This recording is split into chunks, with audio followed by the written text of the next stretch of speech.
2023 సంవత్సరానికి వీడ్కోలు పలుకుతూ 2024కు స్వాగతం పలుకుతామన్నారు మంత్రి కోమటిరెడ్డి వెంకటరెడ్డి.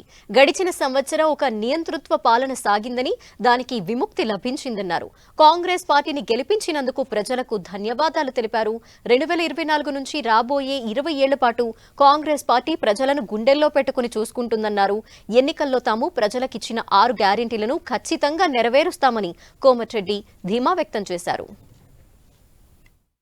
23వ సంవత్సరం ఒక మర్చిపోలేని సంఘటన, మర్చిపోలేని సంవత్సరం. అది నిర్బంధ నియంతృత్వ అవినీతి పాలన నుంచి విముక్తి కల్పించిన సంవత్సరం ఇది. ఈ సంవత్సరంలో తెలంగాణ విముక్తి కల్పించి కాంగ్రెస్ ప్రజాప్రభుత్వాన్ని ఏర్పాటు చేసిన తెలంగాణ ప్రజలకు, అలాగే ఈ గెలుపులో పాత్ర పోషించి 10 సంవత్సరాలుగా కష్టాలు అనుభవించిన నా ప్రియమైన కాంగ్రెస్ పార్టీ కార్యకర్తలకు, తెలంగాణ ప్రజలకు కాంగ్రెస్ పార్టీ గెలిపించినందుకు చేతులెత్తి నమస్కరిస్తూ, మీ అందరికీ కూడా 2023 సంవత్సరాన్ని ఎప్పటికి కూడా మర్చిపోలేని సంవత్సరం.